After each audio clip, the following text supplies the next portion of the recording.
In this video, we're going to break down sigma notation step by step, what it means, how it works, and why it plays such a crucial role across all disciplines. Sigma notation is a concise way to represent the sum of a sequence of numbers. It is the uppercase letter S in Greek, and S stands for sum. What if we want to add up the squares of all the natural numbers from 1 to 10? We could write it like this. Or we could use the sigma notation to write it like this. This means to sum up all the values of n squared, given that n runs from 1 to 10. Notice that the sigma notation has three sections. First, we have the general term. The general term is the rule or formula which defines how we are getting the terms. In this case, we are adding the squares of consecutive natural numbers, hence our general term is n square. Each term of the series is generated by substituting consecutive integers into this formula, starting from the lower limit and ending at the upper limit. This brings us to the limits. The lower limit is the value that we substitute to get the first term in the series. In this case, the first term is 1 square, so the lower limit is n equals 1, while the upper limit is the value we substitute to get the final term. In this case, the final term is 10 square, so the upper limit is 10. By the way, sometimes other letters are used instead of n. Oftentimes letters such as R, I, J, or K are also used. It's important to note that the lower limit and upper limit can change, depending on the terms in the sequence we want to sum up. For example, what if we want to add up the squares of the numbers from 4 to 15?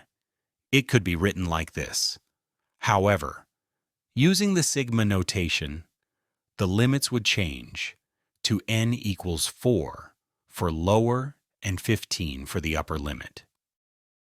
Now, what if we want to sum up the square of all the numbers from 4 to infinity? This means there would be no upper limit. So we could express the sum like this. Or, using the sigma notation, the upper limit is infinity. Let's try a couple examples. Write the sigma notation for the series below. The first thing we need to do is to figure out the general term. That's the rule or formula that is being used to get successive terms in the series. Note that this series is neither arithmetic nor geometric. Hence, a little trial and error will be involved in order to get the general term. One of the first method we could try is to write down two numbers that multiply to give each term, and see if there is a pattern emerging. For example, we can get the first term by multiplying 1 times 2. The second term is 2 times 3. The third term is 3 times 4, and the fourth term is 4 times 5. Now we can see a clear pattern. Notice that in each pair, one number is 1 greater than the other. So if we call the first value in each pair n, then the second value has to be n plus 1. That means the formula for the general term is n times n plus 1. The other thing we need to determine are the limits. Remember that the lower limit is the value that we substitute to get the first term in the series.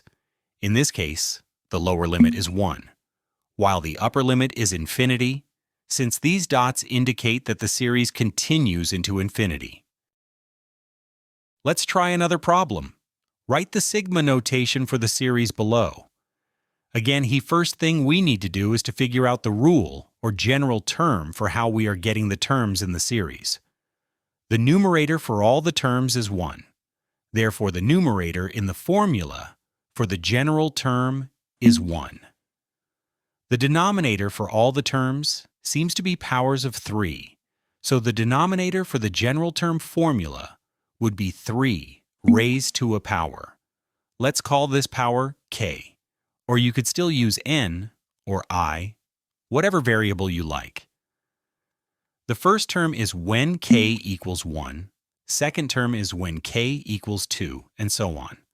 The upper limit again would be infinity. Now, what if we are given the sigma representation of a series, and we need to calculate the sum? For example, look at the sigma notation for the series below. To get the terms, we simply substitute values of k from 1 to 4 in the general term formula. Let's begin. When k equals 1, the numerator will be negative 1 raised to the second power, which is 1, while the denominator will be 3. When k equals 2, the numerator will be negative 1 raised to the third power, which is negative 1, while the denominator will be 5.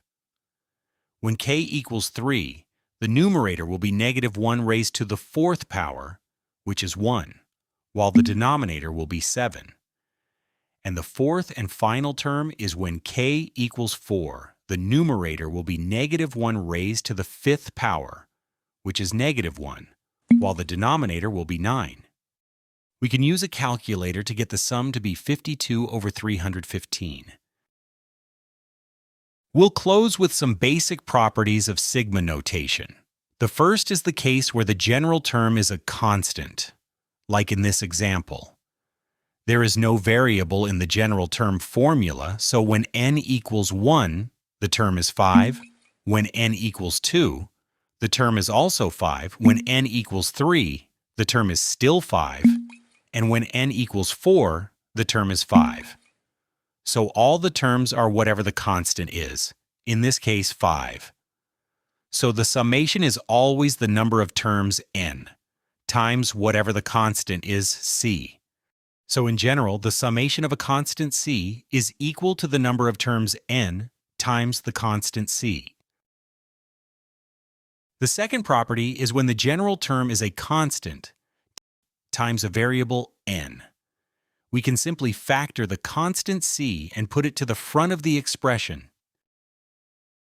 The third property states that if the general formula has more than one term, the expression can be split into the sum or difference of the summations of the individual terms, as demonstrated in this example.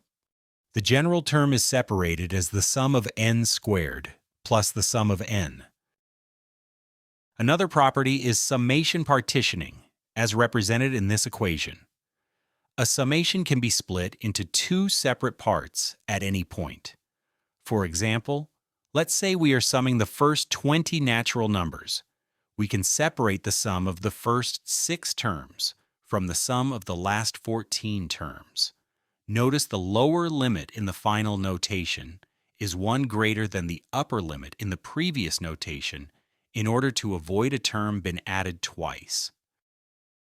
The final property is about shifting the index or variable in the formula to either increase or decrease the limits without changing the actual sum. To shift the limits, you apply opposite operations to the index or variable.